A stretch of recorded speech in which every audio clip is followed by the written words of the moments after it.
I've been asked to give a talk on inflation. Now, this is preceding an event for maybe the most expert on inflation this country has known in my lifetime anyway. So I have the privilege of introducing Mr. Steve Forbes, but from my humble perspective, how inflation hurts every one of us who is not Steve Forbes. Number one, inflation impoverishes. It is the worst economic result a government can bring on its citizens, especially its marginal citizens. I mean, when 90% to 100% of your income is spent rather than saved, okay? Wealthier people can save. When you're spending all that you earn, and some people are spending more, going into a debt, that's 110%.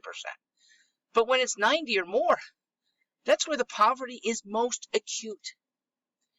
Inflation affects poorer people gruesomely. Wealthy people can spend more on food, on energy, on car payments without depleting their savings and without getting a notice from a debt collector. For poorer people, inflation is a life-remaking proposition. Now, Mr. Forbes can explain better than me or any of us how inflation affects the planning, the hiring, the financing by big corporations. Let me address the human result of corporate activities that do grapple with inflation. The human result, well, you see it. Have you seen fewer services offered?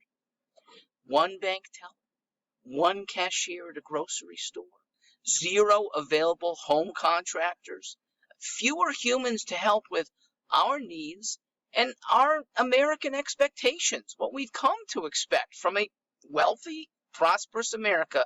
We don't get the basic services that we can expect anymore because of inflation. Online automation, so that companies can save cost, replaces humans every time a company is pressed on labor costs. Have you noticed also smaller food sizes? Now, this is not a Jenny Craig mechanism by big food companies. No, this is a way to get us to spend even more, because when a 13-ounce bag of Doritos has shrunk to 11, those of us who will buy 2 bags now need 3. Okay, I'm not on the dieting abstemious plan. And so it is another higher cost to most of us. Who's responsible? I'll call it Democrat dastardliness.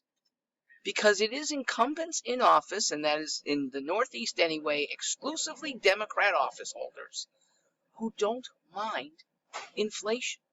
I'll get to that in a sec. By comparison, there were Democrats in the 1970s who faced inflation that was outside their control. OPEC, remember them? They figured out in the early 70s that its Bedouins in Arabia didn't have to be fat, dumb, and happy on 50 cents a barrel oil. And they, who then had true control over the oil supply, not like it is now, they were able to command obeisance. They were able to command huge prices that we pretty much had to pay. Presidents Nixon and Ford and Carter suffered a political price for inflation that was beyond their control. With Biden, it's different. The sad truth today is it is political. Inflation helps elites whose earnings aren't diminished by higher prices.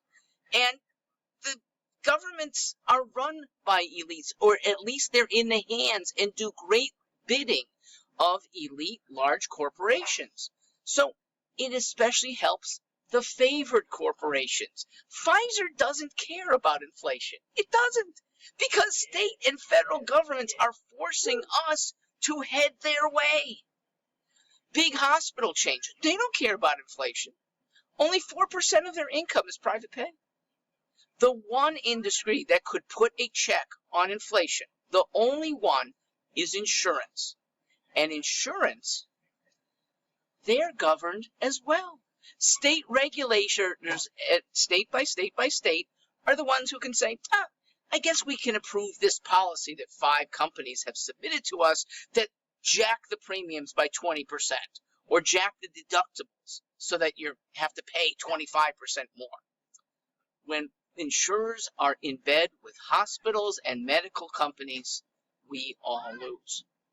Democrats in power don't mind when people suffer.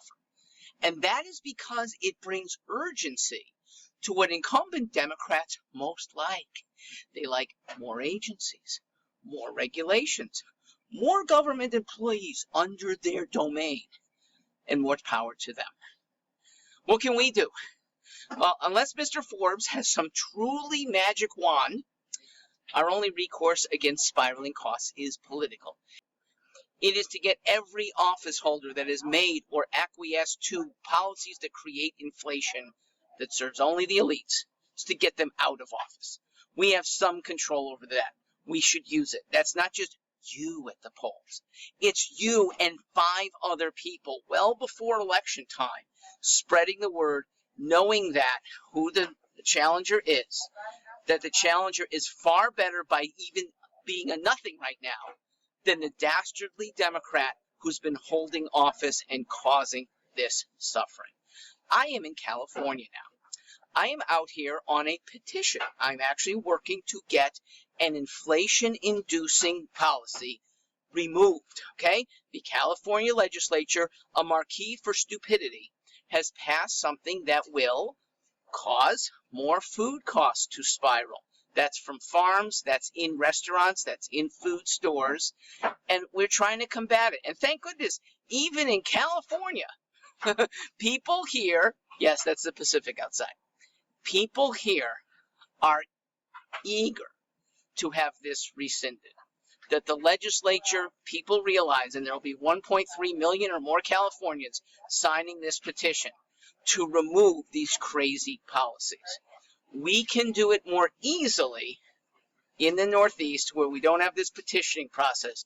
We simply have the ability to say bye-bye to those incumbents. Do not be concerned that they might have aided your neighborhood or fixed some potholes. They have hurt by nationwide, and that goes from every level, from wealthy to poor. They have hurt because of inflation every one of our pocketbooks, and for poor people, they're hurting lifestyles. I'm Mark Stewart.